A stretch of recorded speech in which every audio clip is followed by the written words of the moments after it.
Thank you for my life. Thank you for this day. Thank you for this moment. Thank you for the opportunity to share. Thank you for the opportunity to serve. Thank you. Welcome to Rex Shop Unshackled. Tonight we have a couple of milestones. This is my 10th live stream. Woohoo! I can't even begin to imagine how I started, but here I am on my 10th live stream. And this will be the last of Money Matters, Perang Pinaghirapan Ating Pag-usapan series, as well as the final installment about asset classes. I am sure we have learned a lot together. So if you have not done so, please like, follow, and subscribe to my FB page as well as to my YouTube channel, so you'll be updated of the latest. And tell your friends and family about it so they too will learn and grow. Next month, I'll be sharing with you my other passion. You see, I have so many passions in life. Food is one, and the other one is music. My mom taught me how to sing when I was 4 years old, and I have been singing, not professionally, but like, for example, we have a family choir at the church, and we sing every third Sunday when the churches are open anyway. And last week, we were joined by Ivan Presquito of Kiwi Elegant Homes. What an inspiring story. So he is a successful Filipino house builder based in Christchurch in New Zealand with projects all over the country. And I promised him to show a couple of his projects. So here they are. Let me see if I can do that. Yep, I'm going to share this one. I have his websites. And these are the finished products that he has. So actually really good. Not run-of-the-mill products. And these are the residential projects that he has. And look at that. The quality of the work is really good. I'm not endorsing him or his product because he's a friend, but I'm just showing you the finished product, and it's really above the average houses that we have here in New Zealand.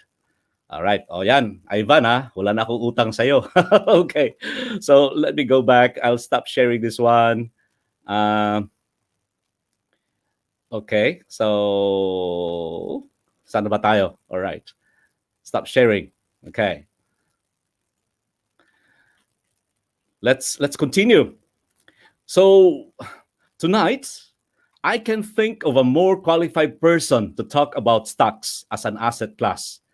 He is an entrepreneur, investor, author, speaker, and idolo ng mga Pinoy stock investors worldwide. Mga kapatid, kamag-anak, kaibigan, Mr. Marvin Girmo. Woohoo! Grabe. Thank you for having me. Welcome, sir. Welcome. Thank you so much for taking the time to talk with us, given your very hectic schedule. Okay, so hi, good evening. No naman, I'll do any... Naalala ko, the last time I was there in New Zealand, you fed me with good seafood, and I'm forever in your debt. So... Sabi ko na kanina, it's one of my many passions yung pagkain, di ba?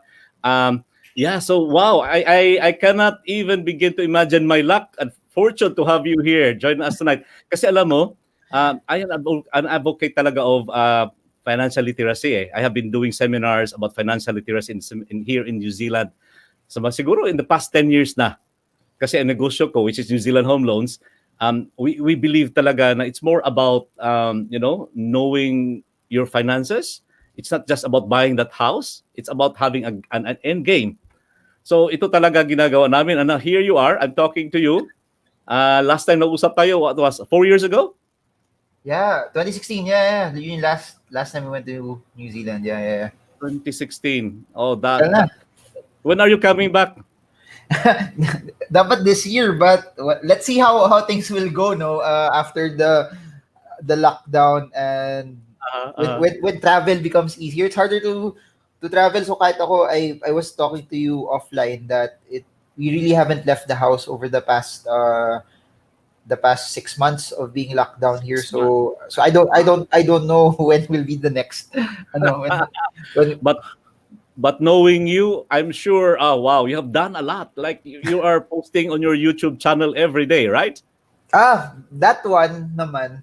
Oh, it's a hybrid also of the one in YouTube is a hybrid of me parang expressing my ideas, my thoughts, and Mhm, also it's also if you look at social media kasi now one of the reasons why I'm so motivated to do it is if you look at social media, it's mhm. puro either bad news, negativity, puro politics. So Aha, what aha. motivates me also is I see social media as a space na kung hindi ako mag-post nun, yung normal na taong nanonood sa slot na yun, they might hear other things that are not so good for them. So, ayun, kaya ako napupush also to do something. And then, third is, I think it's making a difference also in other people's lives that, especially investing, especially finance, it's not something that's taught to Filipinos, lalo na sa Filipinos, no? It's not pag pinag-usapan yung pera sa Pilipino, parang Tabu, masama ka na kagad eh. Oh, mukhang tabu. pera tabu or parang napapalayo ka sa Diyos kasi pera pinag-uusapan mo. But Exactly. I think it's something that's needful, and if there's one thing that I've been doing, uh, I it's basically this eh. Wherever I think the attention is, that's where I want to put whatever I want to say. So dati, kung may interview sa TV, may interview sa radio, may mga newspaper articles, I would do that. Pero ngayon, everything right now is in social media, YouTube, Facebook. That's where Mhm. it is eh. People will get your content or what you want to say there. So that's why I do. That's why I do it. So parang it's something that I enjoyed.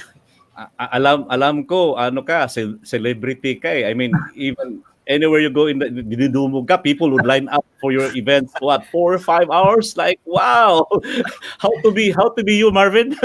You're, but you're just but so kind. yeah, having met you and Yvonne, I can see your sincerity, your passion to help. Where does that come from? Where does your passion to educate Filipinos, especially about stocks, come from? That's a good question.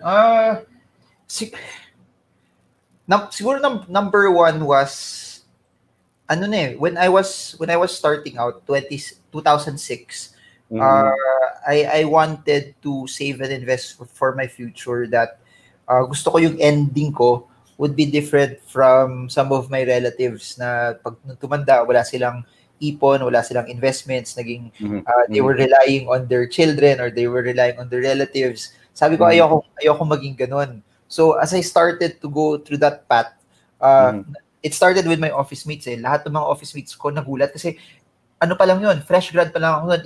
The way I would think was so different already na pag may, hindi ako sumasama sa kanila, lunch out, kain sa labas, may seat sale to fly out. Hindi ako sumasama. Sabi ko, magtitipid muna ako, mag-iipon mo. Oh, totoo, mag-iipon muna ako kasi I have this goal that I want to hit. So, So, once I started to do that, a lot of them parang noticed it. Bakit siya mm, ganyan? So, mhm, mhm, 6 months into my job, mhm. my office mate said, Marvin, 5 years na ako dito sa office, ikaw 6 months ka pa lang, supervisor na ako, pero mas malaki ipon mo sa akin. How, how, how, how did you do that? Can Managed you to do that. sit down with me and teach me how you do it? Okay, Then, let me interrupt Marvin. okay. Wh- who was it? Who influenced you? Was it your mom, your dad, a teacher, a friend? I mean, No, how no did one. it come about? No one. I just wanted to have something different Amazing. from. I just Amazing. wanted to have something different that. This is what I tell people. Kung may pangarap ka, dapat yung pangarap mo should match the amount of work and discipline and determination that you have. So I guess yung pangarap ko was sobrang layo ng pangarap ko sa gusto kong maging at that time kasi literally when I graduated from college wala naman binigay yung magulang ko sa akin eh. Sinabi na Mhm, rin nila na mabibigay lang namin sa iyo magandang education, which is not bad naman, which is very noble also. Yep, yep. Pero I literally started na wala. So sabi ko I wanted to get this and this. So while that was happening, balik dun sa story. Yes, Uh yes. I was teaching kung ano yung ginagawa ko lang. No one taught me about it. I didn't even graduate a finance course. Pareho tayo engineer din ako, EC graduate Oh, ako. wow. I Okay. was I was just showing her paano ako nag-ipon, paano ako nag-save, paano ako nag-invest. Tapos while I was doing that, nag-enjoy ako. It was something na parang, okay to ah. I'm just sharing what I'm doing and it's making a difference. As while I'm doing it, nag-enjoy pa ako. Then, all of a sudden, all of my office mates, binubok na nila ako lunch, dinner. Nagpapaturo ng finance. And the more I did it, parang, wow, iba yung hindi lang pwede parang iba yung feeling na kahit pagod ka, you don't get drained. And that's one of the best feelings in the world, that you find a sweet spot of doing something that you really really like. And siguro I'm just blessed that I found that out in my early 20s. And yun. Wow, your 20s then, at your 20s. Wow, that's really cool. Because some would take almost a lifetime to really discern what they want. I mean, look at me. I'm 50 now. I mean, it took a while for me to really. I'm passionate about so many things, but it took me a while to really discern what I really want to do in my life. So this is what I'm doing right now. I'm happy doing this because this is attuned to my purpose. But before we proceed to the other questions that I have in mind, I mean, this is a conversation between us. This is not really an interview. I would like to just show our viewers a snippet of your YouTube channel, if it's all right with you. Oh, parang awa nyo na walang nanonood ng YouTube ko eh. Parang awa. No. You have what? You have thousands of viewers yata eh. Dali ha? Where do I get that? I think that's the one. I-share ko yan. Look at that. You have 146,000 subscribers. Wow! That's really cool. Nawala. Okay. Anyway, wow, 140 subscribers and growing every day. So before we proceed, I would like to acknowledge a couple of our viewers right now, those who have joined us. Si Edwin, yan, taga Cagayan de Oro. Kumusta bay? I've been watching Marvin Girmos. See, I told you, I have so many fans here. I've been watching Marvin Girmos YouTube videos for the last few months. My sister Imelda, see, hindi tayo masisiro kasi mga kamag-anak ko, mga kapatid ko nanonood. What a privilege. By the way, a lot of my brothers and sisters are follow you. Who is this? Okay. Hi, Rich. And of course, Atilani from Taupo and from Perth. I told you, here she is, my sister. The one who did really well recently sa trading sa, I'm not supposed to share this, but with your permission under referral, she did really well in trading sa Philippine stocks. Who said stocks is, it's risky and stuff like that. Unless you know what you're doing, don't do it anyway. And then, of course, I watch Marvin's YouTube videos almost daily. Woohoo! Oh, yeah, no. Ang dami mo palang fan dito sa New Zealand. Mga New Zealand-based mga kaibigan ko ito eh. And that's really cool. Okay, now let's go to the main topic, which is, ito yung tanong ko sa'yo. Like we're talking about asset classes. Why of all the asset classes, they can buy real estate, they can hold on cash, they can hold on to their gold bars. Why stocks? Okay, here's what's so interesting. People know me as a stock market person, pero I'm not just investing in stocks also. I didn't even start investing hindi stocks, hindi yung pinakauna kong investment altogether. I was actually while I was in my job, I was working. Nag-start ako naging entrepreneur ako. Then as I started earning from those entrepreneurial ventures, di ako gumagastos. I barely spent any of them, but I started to invest them. And I always tell people, lahat ng mga investments na yan, as long as legal, aralin nyo, then subukan nyo lahat. Then you try to put a small amount, regardless of what it is. You try to put a small amount so that what you are investing in is something that you know, not because you read it from a book, may nagkwento sa'yo, but it's something that you really experienced. So ako, after earning from some ventures, ngayon mas social na ngayon yung entrepreneurship. It's called side hustles na eh. We are in an era where kaya lang Marvin, delikado yung word na side hustle na yan kasi if you're good at side hustle, that makes you a hustler. Hustler. Oh. Sorry, continue. So I started investing in mutual funds first. So as I started investing in mutual funds, dumating sa point na sobrang inaral ko siya, na-excite ako, binabantayan ko siya araw-araw. So sabi ko, kung binabantayan ko siya araw-araw, might as well try investing in the stock market also. So, yon. And then after that also, it led me to diversify into other things also. So, it's true that I love stocks the most because it's what I understand. Pero it's not the only thing that I invest in. Pero here's what I want to tell people. For some of them, it will be other investments. For some of them, it will be stocks also. But if there's one thing that's true sa investing, parang negosyo rin yan eh. It's a misconception na lagay ka ng pera, but some way, somehow, jackpot ka, yayaman ka. It doesn't work that way. It's not get rich quick eh. In anything, it's always a skills game eh. You have to find out saan ka magaling. You have to find out what you know the best, and then you put every single waking moment in your life dun sa bagay na magaling ka. Focus ka doon. It could be bonds, it could be real estate, it could be Bitcoin, it could be Forex, it could be stocks. Pero kung saan ka magaling, double down and put as much as you can there. Nagkataon lang sa akin, nagkataon lang na stocks was so appealing to me. Tapos dumating yung 2008 crash na parang sabi ko, wow, sobrang mura lahat ng mga bagay dito. So, yeah, that's what led me to the market. Oh, okay. So, yun ang unang tanong ko. Kasi, by the way, I would like to encourage our viewers and listeners to actually, put some comments, your questions. We will try to address them kung kakayanin namin sa time, given na 1 hour lang tayo. Okay? So... Ako may comment ako. Guys, comment kung mas pogi si Rex Yap. Comment, pogi Rex Yap. So, alam mo, we have more things in common than what you might probably know. Unang-una, pareha tayo ng engineers.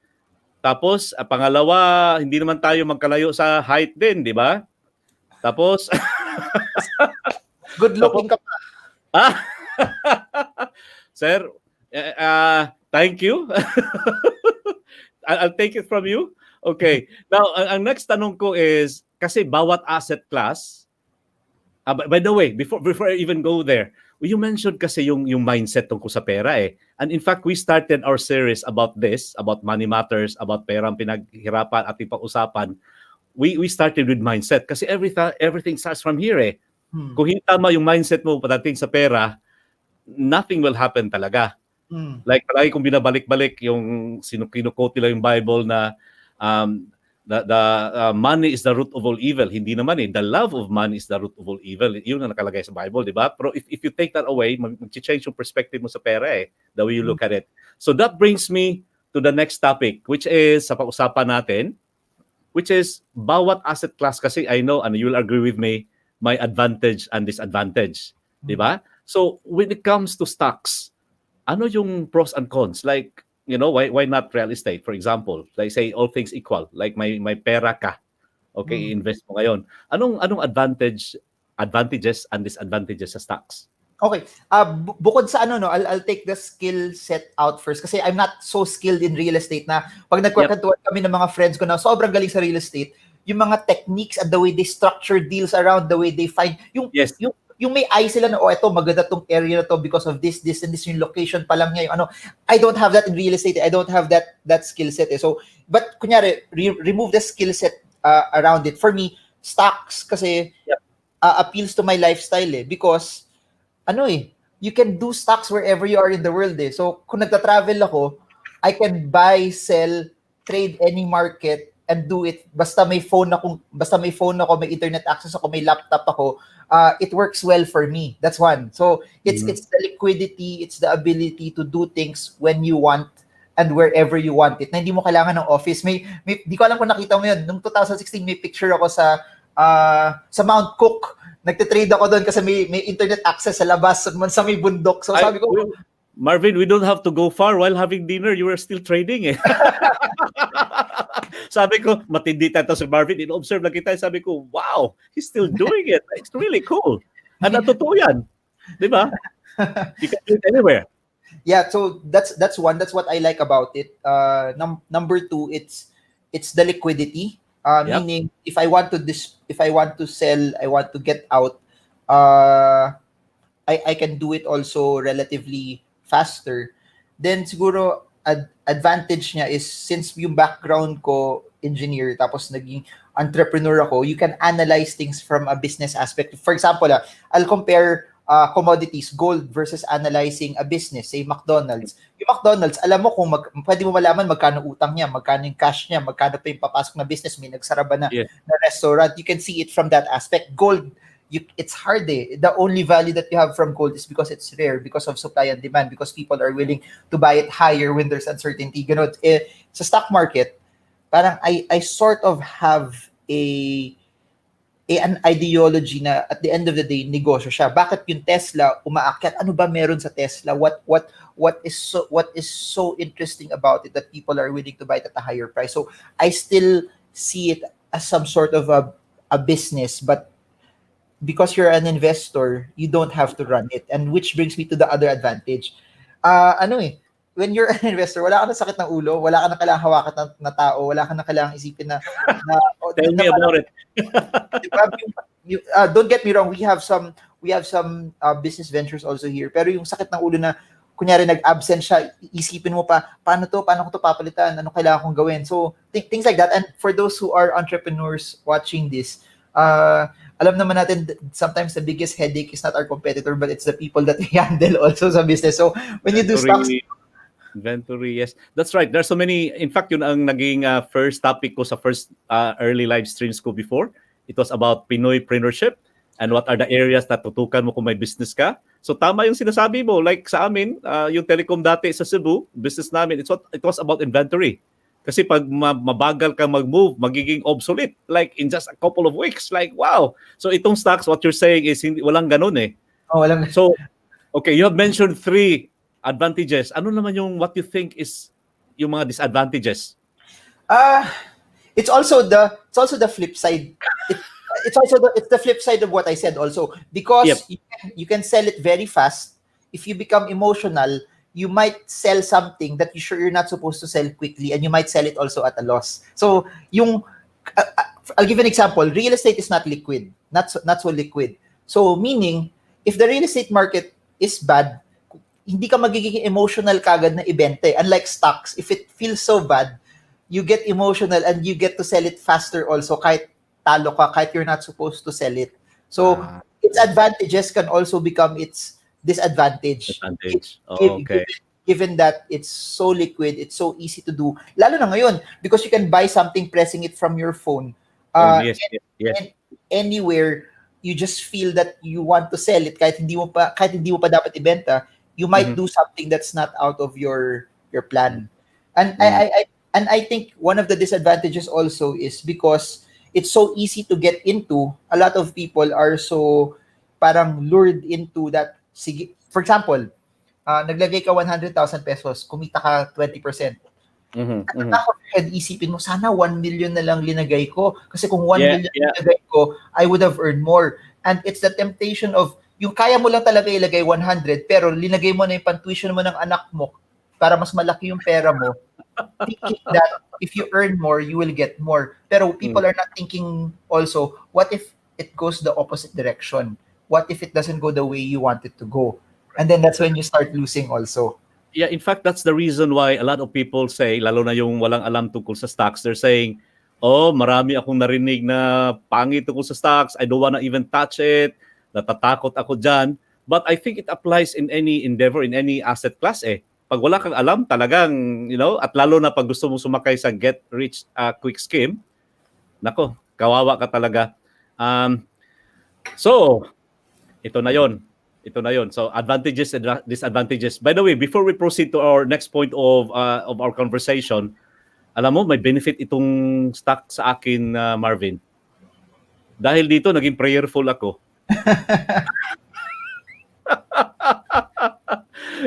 In fact, I mentioned this in one of my live streams before, about a month ago. Sabi ko, nakabili kasi kami ng stocks na dealing with uranium. Australian stocks siya eh. And before the earthquake in Japan happened, it was like zook, exponential yung growth. Pero overnight, it went tumbling down. Ngayon, 30 cents. From $20-something, I bought it at around $3, naging 28 in just a couple of months. Now it's down to 30 cents. Like, anyway, and that made me really prayerful. That every day, nagdadasal ako, akyat ka na, right? And that could happen to, a lot of stocks as well. So, alam ko na you have to learn these things. Now, what are the strategies that you employ? Okay, there's so many strategies, no, but I'll tell people one of the simplest ways para hindi silang kabahan sa stock market. And this is something that I've been doing kahit bumagsak ng market ng March. I never lost sleep. Never ako kinabahan doon. This is so important.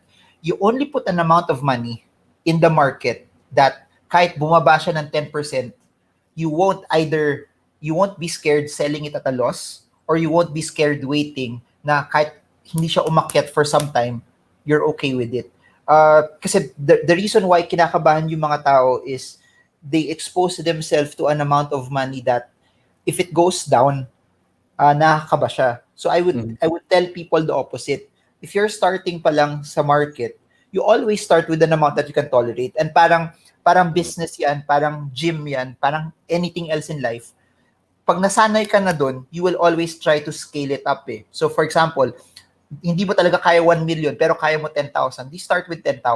So as you start with 10,000, kaya ko na yata 10. Sige, I'll do 20, then I'll do 40, then I'll do 80. Pero while that's happening, your cash is growing with your skill and your experience. Dapat proportional yun eh. If you have a lot of money, no skill, no experience, mawawala yung pera. But if if your skill is growing with your experience and it's growing with your money, they grow hand in hand, they grow in tandem. Then, pag dumating sa 1 million yung pera mo, alam mo na yung gagawin mo because hindi ka kakabahan because all of those battle scars from 10,000 pesos, from whatever currency you're using, dala-dala mo na siya eh. And eto pa, I love that. I love that kasi dapat malalaman ng mga viewers natin na maganda yun eh. Yung cash, like you just put in what you can afford to lose kung bago ka pa lang, and then to build up your skill, and then to have experience, which in turn will give you more cash, to give you more skills, to give you more experience, and then it becomes a cycle. Wow, I love that. Thank you. But that's something that's not talked about eh, because you know what? That requires discipline and that requires patience. Eh. People don't like discipline. People don't like patience. Eh. And I keep telling people this. The best way, the fastest way for you to get rich is to do it slow. And that's the only way to do it. That's the best way to do it. Kasi wow. dun ka gagaling eh. Tapos eto pa yun. If you start small, people don't understand this eh. May sweldo ka pa, may negosyo ka pa, may trabaho ka pa. So, yung proportion ng pera mo actually becomes smaller already to what you have in general. So, titingnan ko, 10 million na yung overall ko na pera. Bakit 10,000 pa lang yung pera ko sa stock market? Sige, gawin ko nga 500,000. So, yung 500,000 na yun, it's bigger than 10,000, but it's still a small portion of what your portfolio is in general. So something like that. Parang risk aversion mo, tapos yung asset allocation din, di ba? Has something to do with that. Now I get it. Pero alam mo, yung paborito nating tito, si Tito Warren, di ba? I heard he's cashing up. He's not actively investing right now. So, wow. So now, that leads me to my next question. Lalo na sa mga non-beginners. I mean, they have tried trading or been investing for a couple of years na. There's that long-term, and you were saying earlier sa video mo na mayroon ding trading or both. So what do you suggest for those who are just beginning to invest? Yung bang pang long-term? Yung bang magti-trade lang muna sila? Or are they doing both? Here's what's interesting. Investing for me has been a process also. So when I was starting out, I would tell people, mag-investor ka muna bago mag-trader. Kasi mas lesser risk pag nag-investor ka. Pero I've been telling people for so many years now, don't do that. You try both already right now. Kasi kung nag-investor ka muna tapos hindi ka nag-trader, tapos on the third year sabihin mo, sige, mag-trade na rin ako. Sayang. The skills that could have been built for 3 years, nakuha mo na sana. So I tell people, gawin mo sabay, investing, trading. Then assess mo, first year, parang investing is not working for me, but trading is. Then second year, parang trading talaga is doing better for me. Then what do? You double down on that, you put more money on that. So you need to have a sample size eh. As what I said earlier, investing, trading is a skill. You really won't, kahit para tayo sa trabaho natin, you can't really expect a fresh hire to be good on the job on the first year. Pero pagdating yan sa third year, fourth year, fifth year, ay, ang galing na yan kasi ang dami niya na pagdaanan failures, triumphs, skills, experiences. Ganun din sa market, but people have the mentality that hindi ako kumikita 3 months na Hindi ako kumikita, pangit yung ano ko. Ayoko na, malitong stock market, scam to. But they have to understand that if it took you 5 years, 7 years to be good at your job, that doesn't make the stock market any different. If you are on your first year and second year and it's not working, guess what? No one is expecting you to be good on your first year. You always have to play the long game. You always have to think about, I'll give you an example. I don't know the age group of people that are watching here, but if you're in your 30s right now, if it takes you 7 years to be good at it, 37 ka pa lang nun And you have so much years to be able to use what you've learned in that 7 years to make you even richer. So, there. That's really good. Wow. So it's really about finding your how do you say that? Saan ka comfortable sa mix ng trading and investor? And you're saying you try both para alam mo na after a couple of years. Sorry to interrupt. Not just I guess what you're comfortable with, what your lifestyle also is. I'll give you an example. One of the best traders that I've met that parang we've seen in our courses, sobrang galing niya.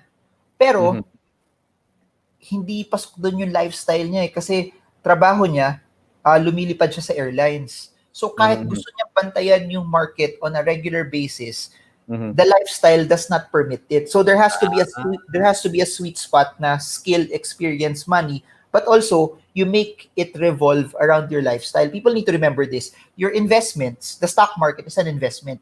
Investments should work for you, not the other way around. Na ikaw nagtatrabaho, gigising ka ng sobrang madaling araw para dun sa investment yun. Di parang naging slave ka rin to that investment.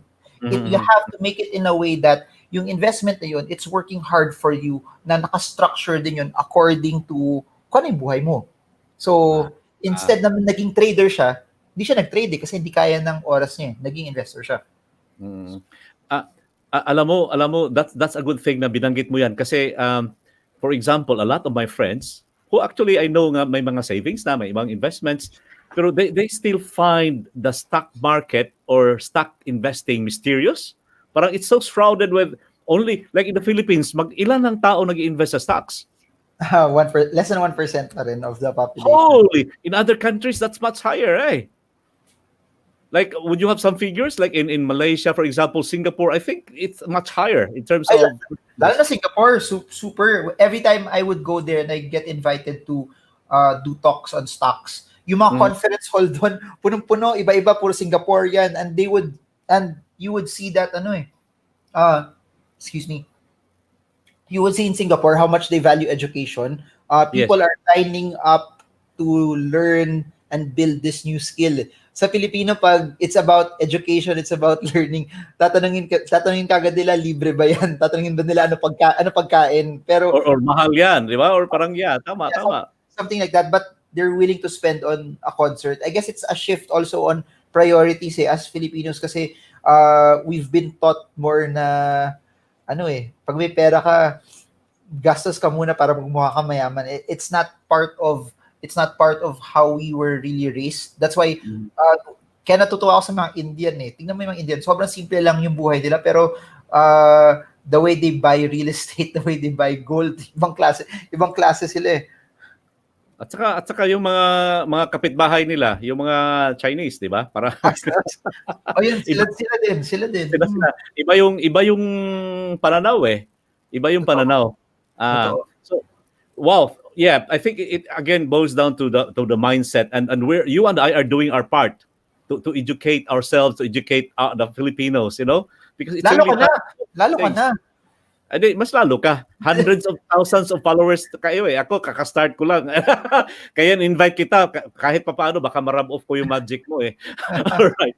Now, let's proceed to the next talking point, which is about analysis, market sentiment. Again, this is not for the beginners, but it will be good for them to know.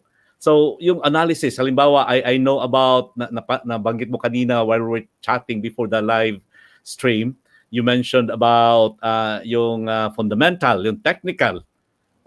Could you please tell us more about this in layman's term?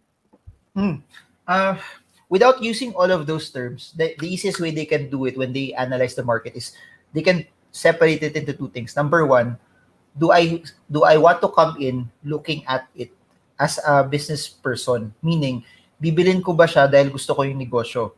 Kung hindi mo gusto yung negosyo, stay away from it. Ganun lang. So meaning, part of your analysis is you look at, does it have cash? How big is the proportion of the debt of the company? Kung umutang ba yung company, pinaglagyan niya ng pera, kumikita ba talaga? Or is the company growing? Is the company's income growing? Or malaking ang kita nila pero flat ba yung income? So or siguro ganito, if I will offer my business to you, Rex, ano yung mga una mong titignan sa negosyo ko bago ka maging business partner? That's the way they should look at it. So if, for example, investing in the stock market is just like you being a partner of Jollibee. So, bago ka makipagsosyo sa Jollibee, ano titignan mo? May room for growth pa ba yan? Or binibili ko lang Jollibee sa pangalan niya? Kasi baka mamaya kung binili ko siya, wala na siyang room for growth, saturated na yung market niya. Hindi na rin ako kikita kasi papasok ako at a point na very, very expensive siya. So, that's one aspect, looking at it from a business perspective. The second aspect is what you said, market sentiment. Gusto ko ba siya bilhin kasi I just want to trade this? Meaning, pag mura siya or paakyat siya, sasabayan ko yun, and the moment it starts to reverse, ibibenta ko siya. That's what basically price action is. Meaning, when more people are buying, I want to come in at that point in time because when I know more people are buying, it will have a hard time to go down. And I just want to ride that. And once people are disposing it also, once people want to stay away from it, I want to also be at a point that I'm also selling at that time. So, two different analysis. Kasi, it could be na sobrang ganda nung negosyo, pero when people are selling, bababa pa rin siya. So, people need to decide, ano ba ako? Am I coming in looking at it from a business point of view, or am I a person looking at it that when things are not so good anymore from a price perspective, I have to let go?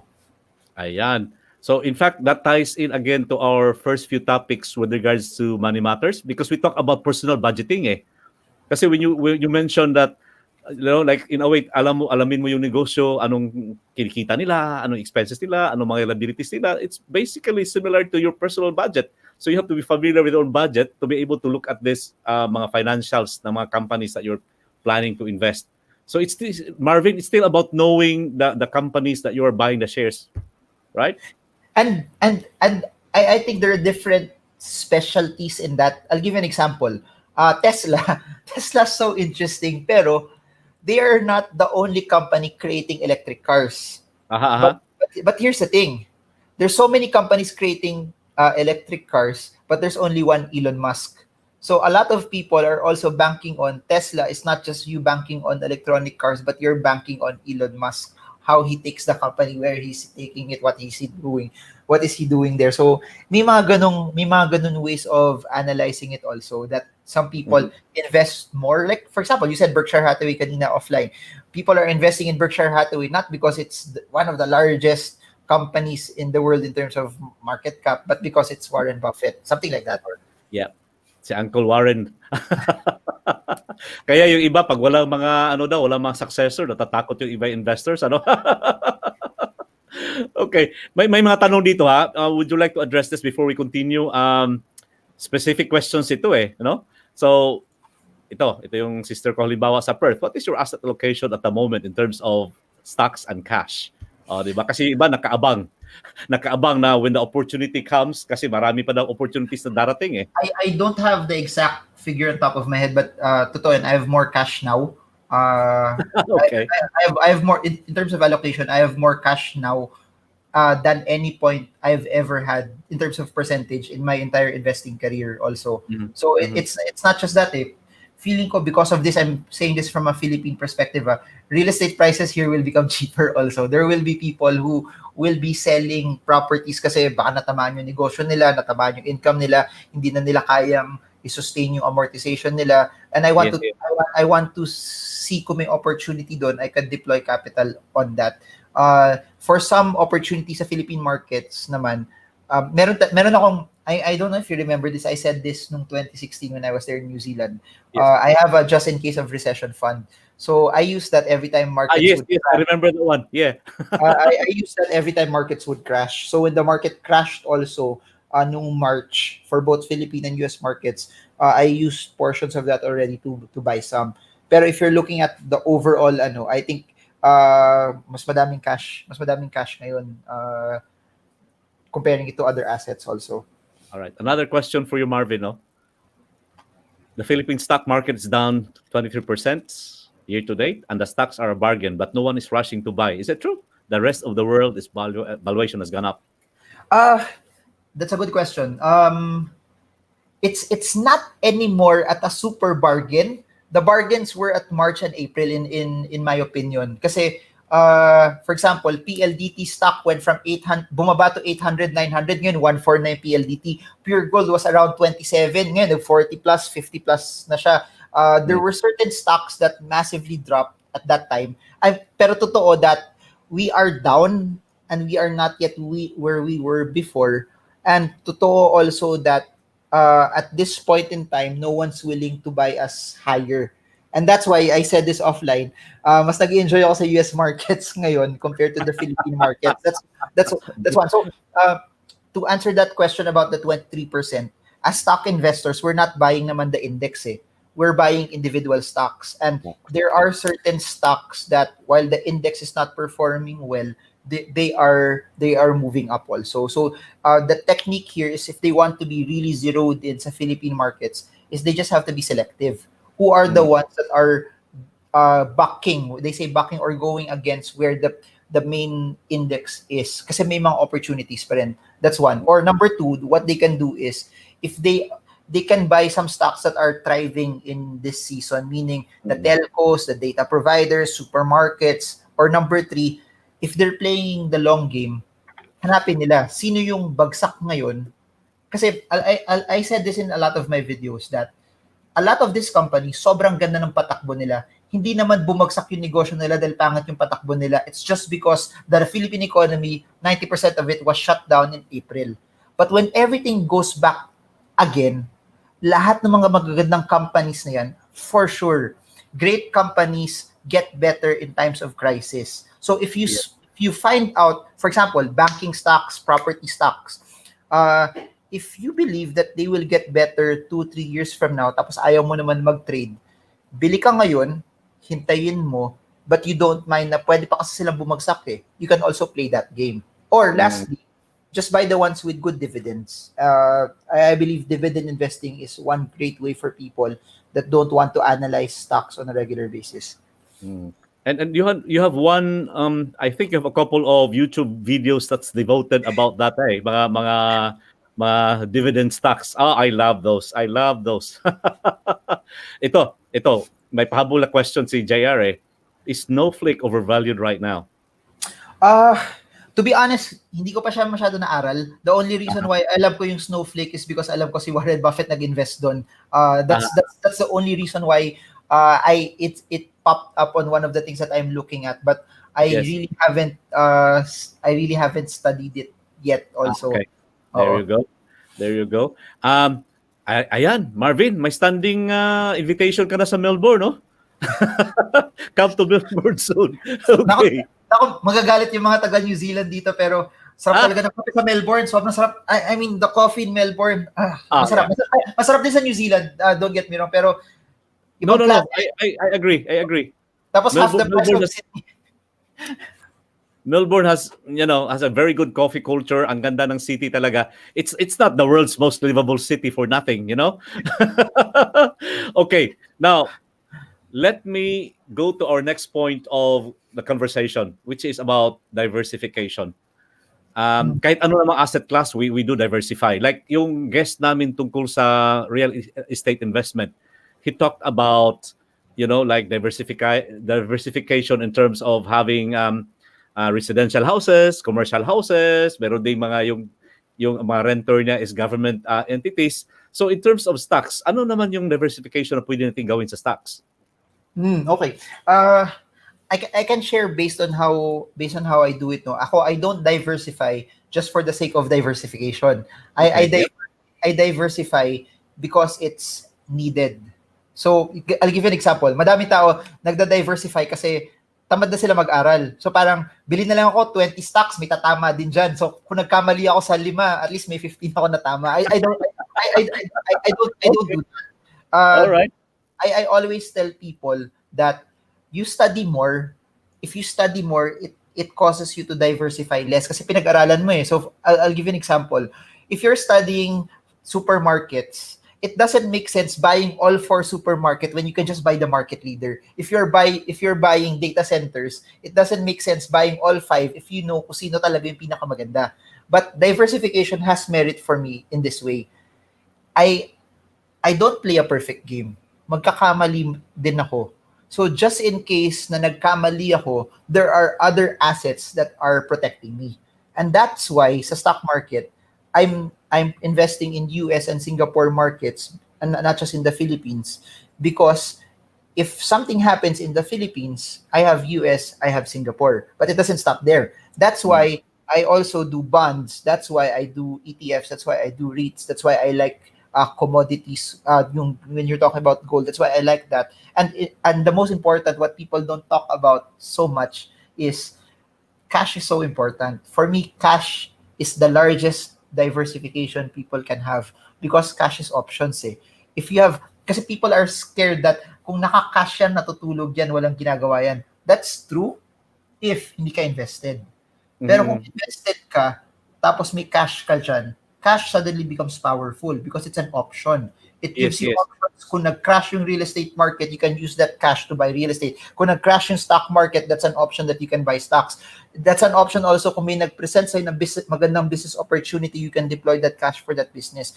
We've just been exposed that sayang yan. Kung cash yan, natatalo ka sa inflation. That's not true. Kasi this is how I look at it. 2 years tulog sa bangko. Hindi kumikita.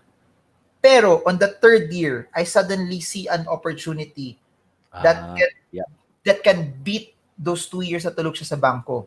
I'll get that.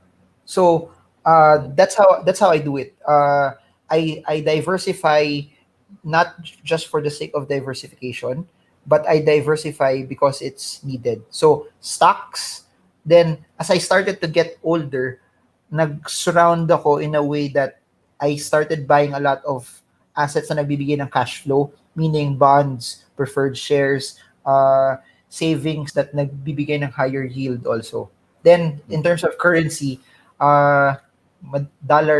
Pero ngayon, the dollar is down. So, if you want to really think that the dollar will rebound sometime into the future, maganda mag-swap ng dollar also ngayon. So, nag-crypto ka rin ba, Marvin? I also have Bitcoin. Okay yung portfolio mo so diversified. So in terms of allocation, do you have like an ideal portfolio? Like ito yung allocation ko for cash, ito yung sa stocks ko, ito yung sa RAATIs ko. I don't look at it that way, no. The way I look at it is in terms of cash flow, meaning how much cash flow do you want? So for example, you want to get 100,000 peso na cash flow, how much capital is needed to get that 100,000? Then dun mo siya i-distribute that way. Ako that's more important kasi if you distribute it just for the sake of distribution, tas it's not generating anything that you would want to get sana, sayang lang din. So I think it's a different approach lang kasi for me it's important for me that I can predict 9 months into the future, 18 months into the future, magkano yung makukuha ko. So, and I can't do that if I allocate but I can do that if I can look at it in terms of cash flow. So more on cash flow titingnan mo so you can project. So, yep. So it's really, ganun pa rin, no? Parang what you're trying to achieve talaga. Okay, and then it depends on the stage that you are in right now. Like yung stage mo iba sa akin, depende sa age, depende rin sa gusto mong abutin in what particular time frame. Siguro gusto ko sabihin doon is this. When I have this cash flow, magda-diversify ako dito for the reason that if this goes bad, I'll give you an example. Kung nagkaroon ng kunyari war sa Pilipinas, wala naman war na mangyayari. Lahat ng mga bonds lahat ng mga bonds ko, lahat ng stocks ko, tsaka yung currency ko na peso, it will be worthless. That's why I'm hedging sa other currencies also. So parang ganun, if things don't go so well, the other things that surround your core will protect you. So my suggestion is find the core, put as much there, then surround that with complementary pieces that will protect your core. Kumbaga sa basketball, sa inyo pala, ano dyan, Rugby. rugby. Pero sa basketball, may star player ka. Pero at the moment that the star player won't do so well, meron kang complementary pieces that can pick up the slack. That's how I see diversification. Okay. Would you like to make some comment on this? MP2 versus REIT or other property stocks, 3 to 5 years timeline. What do you recommend? May pros and cons sila lahat eh. Yung advantage ng MP2 kasi is it's tax-free and your capital is guaranteed. So, that's very, very interesting. REITs kasi may volatility siya. Yung MP2, wala siyang capital appreciation. So, it depends on what's more important to you. Kasi if you buy MP2, sure, your capital is secured, but it will only grow at the rate of the dividends that you get. Sa REITs, you have the ability to get dividends. Tapos kung bumagsak pa siya, you can buy it cheaper, then your dividend yield gets higher. Then, also, pag hinawakan mo siya for a long period of time, pwedeng umakyat pa yung value ng stock nun and you get capital appreciation. So, if you're asking me preference, I've been a long time investor in REITs na eh. I've been investing in REITs via Singapore. 2013 pa lang. So, for me, sulit yung mga naging REIT investments ko doon. So, kasi sa Philippines, kaka-introduce pa lang ng REITs, ano? Oo. We have one pa lang and then there's another one coming this November yata or October. So, okay. I know during this COVID, pandemic times, it is an unusual situation eh. So what's your take on the current situation? Opportunities and things to avoid and stuff like that. Okay. Like in good times, there will always be winners and losers eh. So as an investor, you just find the ones that are thriving in this time, and then either you start a business there or you invest there, and then you avoid the ones that are not doing so well. And what I do know right now is the ones that won't do so well is anything connected to mass gatherings, anything connected to travel, anything connected to tourism, won't do so well. Even retail won't do so well. Kasi nakikita na, for example, nagbebenta ako ng ganito, unan, na pwede kong ilagay dito. When I figure it out na, teka, if I sell this online, my margins will be bigger than putting it in the mall or than renting a slot. And when they see it that, teka, everyone's ordering online, pag bumalik to sa normal, ba't pa ako maglalagay sa mall? Ibenta ko na lang to online, I go direct to consumer and keep all of my margins. So I think, I don't think retail will be over, but I think this is the golden era for anything online. E-commerce, streaming, anything that could be done on your phone. This is the best. This is one of the best times to actually do it. The fact na ginagawa natin to online and wala ako sa New Zealand talking about this there goes to show that patay yung airline industry. Think about this. If I was doing this speech in New Zealand, you would have booked a hotel, you would have booked a convention hall, we would have flown via an airline company, we would have eaten in restaurants there. But because of that, all you have to pay is StreamYard, your internet access, and yung electricity mo. Those are the ones that will make money. While all of this is, and I want to be invested in that. That's something like that. Yes. So there's a lot of opportunities really out there, no? Kasi we still have to eat. We still have to, these are the basic stuff really. And I heard, di ba, yung mga, during the last, yung crisis ng GFC halimbawa, there were a lot of companies who were, that were born out of that opportunity. Okay, we're down to our last 5 minutes. So let's go to the practical stuff. For those who haven't started investing yet, how do they actually start? Like in terms of registration, in terms of sinong i-approach nila, paano sila makapag-start? Okay, In any asset class naman, or at least sa capital markets, you just need a broker. A broker is an online platform on how you can buy and sell stocks. That's just Yes, yes. basically it. So, because we are in the era of the internet, they just have to go to the website of whoever broker they want to sign up to, regardless if it's New Zealand market, Philippine market, US market. May mga brokers lahat yan. So, they just have to search for it. And then, ano lang, the same way that you apply online for a Facebook account, a banking account, or whatever. Ganun lang kadali. You will fill up a form. Syempre, since it's capital markets, hingan ka rin ng credentials kung ikaw talaga yung totoong tao na yun. IDs, billing addresses to prove that you are who you say you are also. Then, after that, you get an account. After having an account, you'll have to fund it. So, after funding that account, yun na, very straightforward. Whatever money that you place there, yun ang bala mo to be able to buy and sell stocks. So, I'm not sure if you're comfortable to give us some specific names of brokerage in the Philippines that we can trust. Like a lot of Filipinos here in New Zealand, for example, want to start investing stocks sa Philippines. Kasi nakikita nila opportunity. Is there a particular company that we should approach? Okay, yung difference sa Philippines is yung commissions ng brokers pare-pareho lang. So, if you want a repository to see lahat ng mga online brokers sa Philippines na legitimate, they can just go to the Philippine Stock Exchange na website, and then nakalista lahat doon yung mga tawag nila online trading partners nila.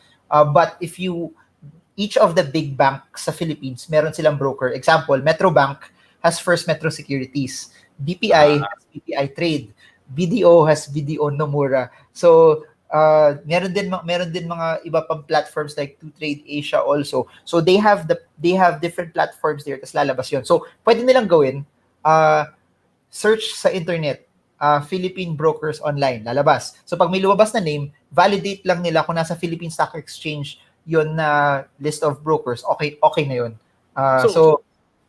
Kasi alam ko yung ibang market, di ba, iba-iba yung maging income ng mga brokers, iba-iba yung mga charges nila, mga fees nila. So you're saying in the Philippines pareho lang naman pala. So what will differentiate one brokerage company to another?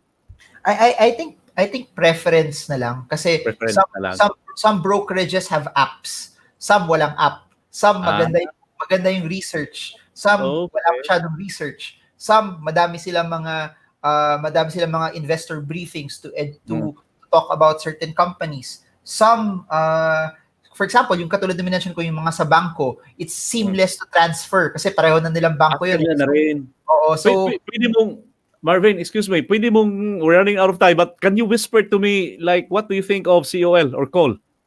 They're one of the first online brokers in the Philippines. They have the largest, in terms of subscribers, no, they have the most subscribers also kasi they were also the first one. So, yun, tapos their research also, their research team is, I think they have a very, very large research team. So I think that's what people appreciate from Call Financial also. Yeah. Ayos din naman kasi so far wala namang problema. So that's good to hear, at least coming from you. Okay. Tsaka lahat sila kailangan kanila alagaan kasi sobrang yaman mo. So they have to manage a very big account. Oo. Disabuse your mind kasi yung $1,000 ko parang ganun lang yan sa Pilipinas eh. Okay, lastly, what do you think should be a reasonable starting capital? Is there a minimum capital? Sa stocks, no, anywhere, even if you buy US markets, it doesn't hindi siya malaki kasi for example sa States may tinatawag sila na fractional share. So I can buy Amazon stock for only $50.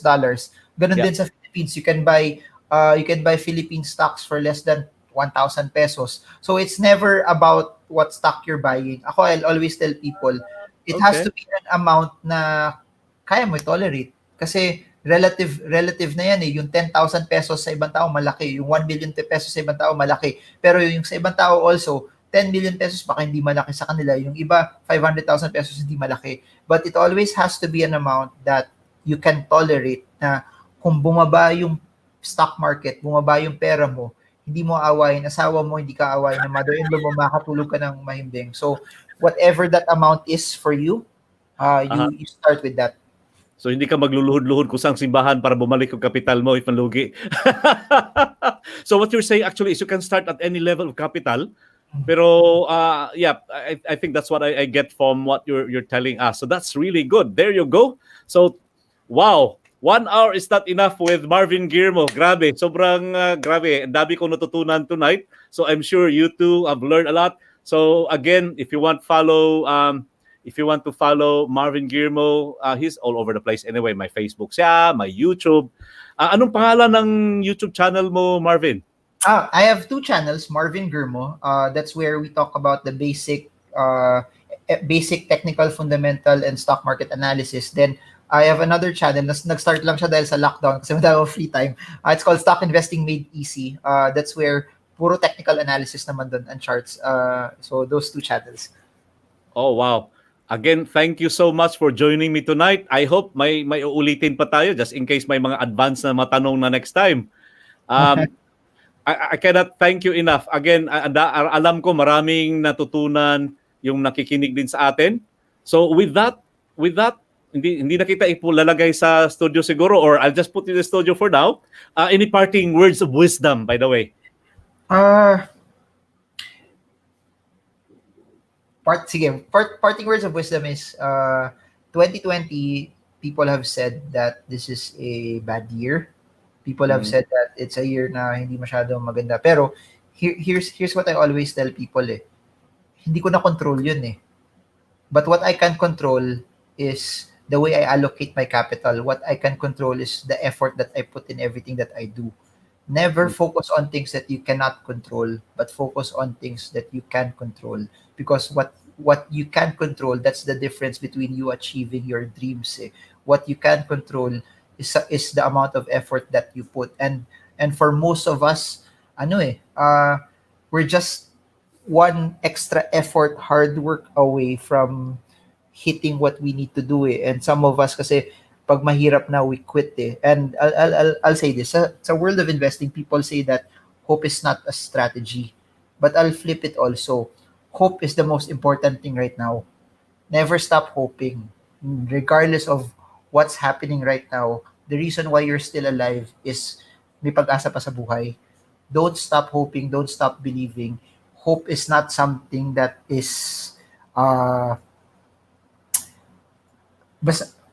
siguro never give up. I don't know kung para kanino to, but if you feel that it's so hard, the reason why if you think it's so bad right now, it's not yet the end, because your ending will always be bigger, better, and brighter than what you're seeing right now. So always hope, never stop believing, always work harder than everyone else. And yun. Thank you so much. I'll just put you back to the studio. I'll get back to you straight away. I'll just say bye to them. And again, thank you. Catch up later. There you go, friends. 1 hour is never enough with a celebrity like Marvin Guillermo. We're just so fortunate and blessed to have him tonight. And I completely agree with him. In any situation that you may be in, it will always pass. Whether it's the best or the worst situation, it will always pass. So live each day, unshackle yourself. It is the only way to live. Be free. Good night for now. See you next week. Bye.